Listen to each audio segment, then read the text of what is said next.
इन्हें तो आप पहचान चुके होंगे, ये हैं हमारे पीकू के फादर।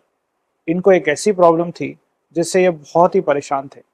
इनका कहना भी सही था, अगर मोशन है तो सही इमोशन है, और बात भी सही है, अगर पेट सफा तो हर रोग दफा। पर अगर आपका पेट खराब है और आपको कॉन्स्टिपेशन है तो रोगों की तो भरमार आपके मन में है ही। चलिए इस प्रॉब्लम को भी समझते हैं। नमस्कार, मैं हूं डॉक्टर अचिन मेहरा और इस वीडियो में हम जानेंगे कॉन्स्टिपेशन यानी कब्ज के बारे में। क्या लैट्रिन ना आना ही उसको कब्ज कहते हैं? नहीं। कई बार लैट्रिन अगर हार्ड आए और करने के टाइम आपको बहुत जोर लगाना पड़े और पेट में काफी ऐंठन हो तो उसको भी हम कॉन्स्टिपेशन में काउंट करते हैं। माना यह जाता है कि एक हफ्ते में अगर आप 3 से कम बारी लैट्रिन जा रहे हैं तो उसे ही हम कॉन्स्टिपेशन में सही से डिफाइन करेंगे। अब समझते हैं कब्ज यानी कॉन्स्टिपेशन के असल कारण क्या है। पहला कारण आता है पानी कम पीना, और फिर आता है डाइट में फाइबर कम रखना। कई बार हमारे खाने इतने प्रोसेस्ड हो चुके हैं, इतने डिलीशियस हो चुके हैं कि उसका फाइबर कंटेंट तो बिल्कुल खत्म ही हो चुका है। अगर फाइबर अच्छा रहेगा, पानी अच्छा रहेगा, तो लैट्रिन अच्छी बनेगी और उसका मूवमेंट भी सही होगा। तो कॉन्स्टिपेशन सिर्फ लैट्रिन ना आना नहीं है, पेट की मूवमेंट कम होना भी हम कॉन्स्टिपेशन में ही गिनते हैं। और उसके बाद आती हैं हमारी दवाइयाँ। कई बार हम ओवर यूज करते हैं एंटीबायोटिक्स का, जो कि हमारी नॉर्मल गट फ्लोरा को खत्म करती है। ये नॉर्मल गट फ्लोरा एक प्रोबायोटिक है जो कि हमारे इंटेस्टाइन को हेल्दी रखने में हमें हेल्प करेगी। अगर आप एंटीबायोटिक यूज करते हैं तो कोशिश करें एक प्रोबायोटिक साथ में ले लें, ताकि एंटीबायोटिक अगर हेल्दी बैक्टीरिया को खत्म करेगी, प्रोबायोटिक लेने से वो हेल्दी बैक्टीरिया वापस आ जाएंगे।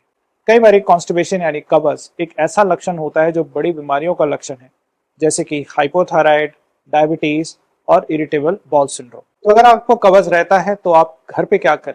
पहली चीज है, अपने डाइट में फाइबर कंटेंट जरूर बढ़ाएं। दूसरी चीज, पानी का इंटेक अच्छा रखें। अगर फाइबर है तो पानी है तो अपने आप से लैट्रिन अच्छे से बनेगी, जो बहुत हार्ड नहीं होगी, सॉलिड होगी, और सबसे इंपॉर्टेंट इंटेस्टाइन की मूवमेंट बिल्कुल ठीक रहेगी। और उसके बाद आता है हमारा हेल्दी लाइफस्टाइल, जो सिर्फ डाइट नहीं, नॉर्मल एक्सरसाइज और वॉक भी है। वो कुछ हार्मोन का रिलीज करता है जो हमारी गट को अच्छे से मूवमेंट में रखेगा। तो नॉर्मल हेल्दी लाइफस्टाइल और एक्सरसाइज भी कॉन्स्टिपेशन को ठीक करने का और रोकने का सबसे अच्छा तरीका है। पर क्या कॉन्स्टिपेशन में हमें हर बार लैक्सेटिव लेना चाहिए? देखिए, अगर ये प्रॉब्लम बहुत लंबे टाइम से है आपको, तो कुछ माइल्ड लैक्सेटिव डॉक्टर से परामर्श करके ले ही लेना चाहिए। कब्ज और कॉन्स्टिपेशन में आपको क्या डेंजर साइंस का ध्यान रखना चाहिए?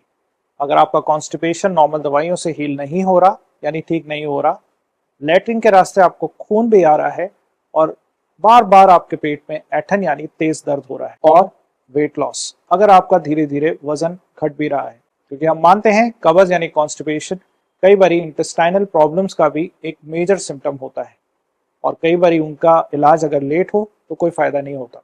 कब्ज का इलाज होना इसलिए जरूरी है क्योंकि अगर आपको हार्ड स्टूल और कम स्टूल आते हैं, जिसे हम कॉन्स्टिपेशन कहते हैं, तो धीरे धीरे लैट्रिन के निचले हिस्से में वेन्स का डायलिटेशन हो जाता है, जिसे हम मेडिकल टर्म्स में हेमोरॉइड्स कहते हैं और हिंदी में कहते हैं बवासीर। वहां से खून धीरे धीरे रिसने लगता है, जिसकी वजह से आपका ब्लड का हीमोग्लोबिन का लेवल फॉल करेगा और होगी शरीर में कमजोरी, थकावट। फीमेल्स में काफी हद तक ये देखी जाती है। और अगर हमने उसको छोड़ दिया तो वहां पे एक छाला बन जाएगा, यानी कि एनल फिशर, और वहां पे हो जाएगा भगंदर और इन्फेक्शन। तो अगर हम कब्ज यानी कॉन्स्टिपेशन का शुरू में ही इलाज कर लेंगे तो आगे आने वाले बवासीर यानी हेमोरॉइड्स और भगंदर यानी कि एनल फिशर, उसका भी रोकथाम हम अच्छे से कर सकते हैं। अगर आपको लगता है कॉन्स्टिपेशन यानी कब्ज के बारे में आपकी जानकारी इस वीडियो से बड़ी है तो ज़रूर इसको लाइक करें, मेरे चैनल को सब्सक्राइब करें और इस वीडियो को अपने दोस्तों से ज़रूर शेयर करें, क्योंकि कहते हैं अगर मोशन है तो इमोशन है। धन्यवाद।